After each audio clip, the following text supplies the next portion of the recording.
Bonjour, je vais faire cette vidéo pour savoir ce qu'il faut regarder sur une machine de tout-terrain, donc une motocross ou une moto d'enduro, pour pas se faire avoir, pour être en pleine conscience de ce qu'on achète.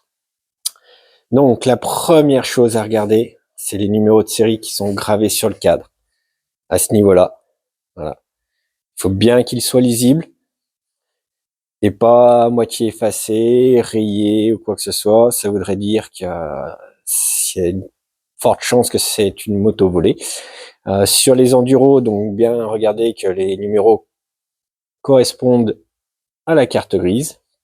Donc ça, c'est la première chose à regarder. Après, il y a l'état général du véhicule, donc les plastiques, voilà, s'ils sont abîmés, s'ils sont cassés. Bon, là, c'est une moto que j'ai en entretien, donc c'est pour donner un exemple.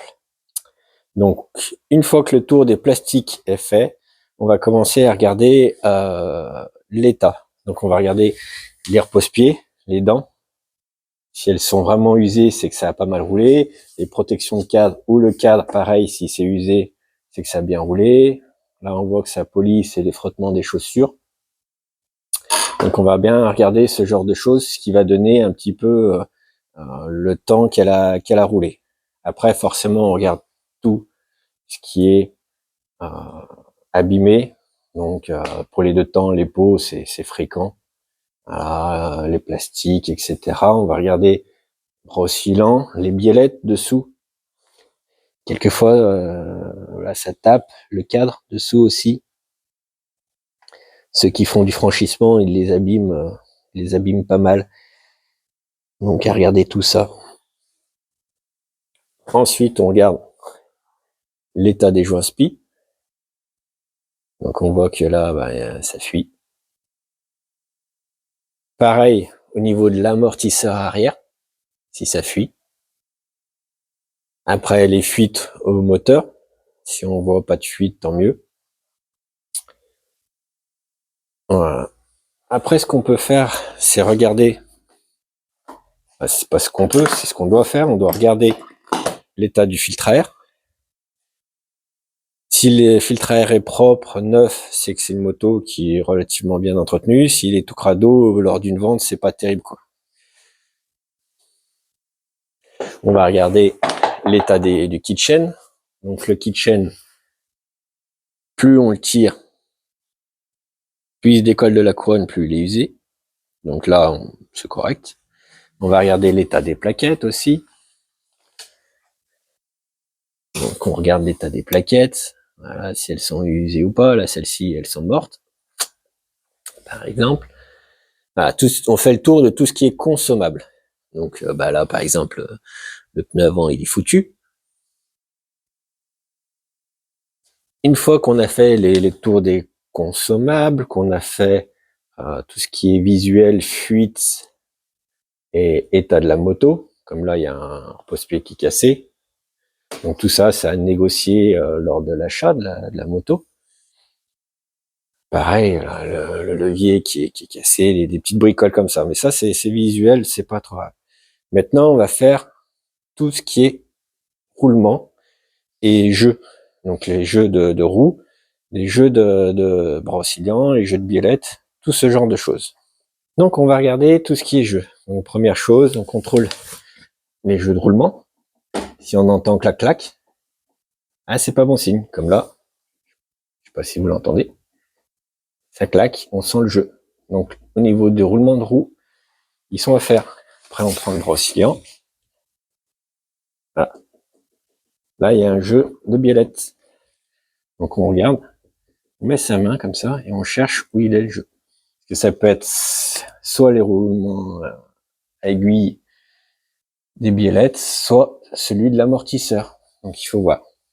Et après, on regarde bien de latéralement au niveau du brossillon. Donc on a aussi ses mains ici pour voir. Il n'y a pas de jeu. Donc là, par exemple, lui, il aurait les roulements de roue et les roulements de biellettes. On fait la même chose avec la roue avant. Donc, pas de jeu. Et après, on regarde les roulements de colonne. Pas de point dur. On prend la fourche en bas pas de jeu. Donc déjà, on a fait le tour des principaux roulements. On va regarder aussi, c'est les voiles des roues. Si les roues sont voilées, donc on fait tourner la roue comme ça. On regarde que ça soit pas voilé. On peut jeter aussi un coup d'œil sur le disque, pareil, si c'est pas voilé, en faisant tourner. On fait la même chose de la roue avant. Donc on regarde bien si c'est pas voilé des deux côtés. Elle peut avoir pris un pet et que d'un côté, ou voilé. Donc là on fera attention parce que là le pneu il est mal mis. Donc on a l'impression que c'est voilé, mais c'est le pneu qui est pas à sa place à ce niveau-là. On le voit au talon du pneu qui rentre dans la jante alors qu'il devrait être légèrement sorti tout du long. On regarde aussi le disque. Hop. Et vous devez avoir un bruit de frottement régulier des plaquettes qui lèchent le disque. Si vous avez un frottement qui apparaît, qui disparaît, qui apparaît, qui disparaît, du style c'est que le disque, d'un seul coup, va frotter un peu plus sur les plaquettes et après plus, et ainsi de suite. Donc ça, c'est un signe de disque voilé. On va regarder aussi l'état des radiateurs. C'est pas mal à regarder. Si les ailettes, elles sont pas toutes pliées, si les pattes de fixation sont pas trop abîmées, là, légèrement rentrées, c'est pas bien grave. Faut faire attention parce que pour les redresser, ça peut être délicat. C'est de l'aluminium, ça peut casser, ça peut fuir, donc c'est très délicat à redresser. C'est conseillé, alors surtout sur un moteur 2 temps, c'est conseillé quand même de sortir le pot et d'aller voir l'état du piston. C'est vrai que ça prend 10 minutes, un quart d'heure. Voilà, il y a les ressorts, il y a 2-3 vis de chaque côté. On tire le pot. Là, il y a le petit bouchon qu'on enlève pour mettre une clé pour faire tourner le moteur. Ou alors, quand vous avez un kick, vous pouvez le faire. Vous regardez par la lumière d'échappement l'état du piston, l'état du cylindre, et vous pouvez déterminer, voilà, s'il a des rayures ou s'il est usé. J'ai déjà eu le cas où des personnes ont dit que le piston était neuf et quand ils me l'amènent, ben le piston il était pas du tout neuf. Donc c'est à faire attention. Pour voir si un piston est neuf ou pas, voilà. On voit qu'en dessous des segments, il y a de la calamine. Forcément, plus il y a de la calamine en dessous, plus il y a une usure. Les segments laissent passer. Et vous voyez l'état du piston, s'il y a encore les marques d'usinage ou pas. Vous pouvez voir aussi les choses qui arrivent, s'il y a des rayures sur le piston ou sur le cylindre. Donc faites bien attention à ça. C'est vrai que c'est un peu fastidieux à faire, à demander pour pouvoir sortir ça, mais c'est quand même bien de le faire. Et après, vous pouvez la mettre en route et voir si tout va bien, si c'est possible de faire un essai. Et c'est un essai, c'est pas un tour de moto. Donc vous regardez si ça freine bien, quand vous freinez un peu fort, si ça fait pas de claquement, si la moto reprend bien les bas régimes, les hauts régimes, si toutes les vitesses passent. Voilà, c'est vraiment un essai pour voir si tout fonctionne sur la moto. Vous pouvez contrôler si les feux marchent aussi, c'est important. Si les feux marchent sur une enduro, voilà. Vraiment, plus vous contrôlerez de points et moins de chances vous avez de vous faire avoir. C'est quand même assez fréquent. Voilà.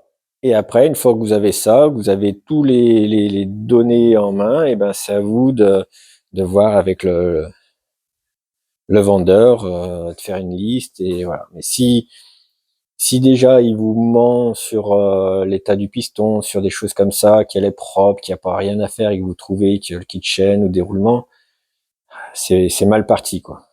Si vous avez des factures d'entretien, c'est le top quand même ça. Vous avez des factures d'entretien régulières, ça c'est mieux. Sur les 4 temps quand même, c'est bien de faire des vidanges très régulières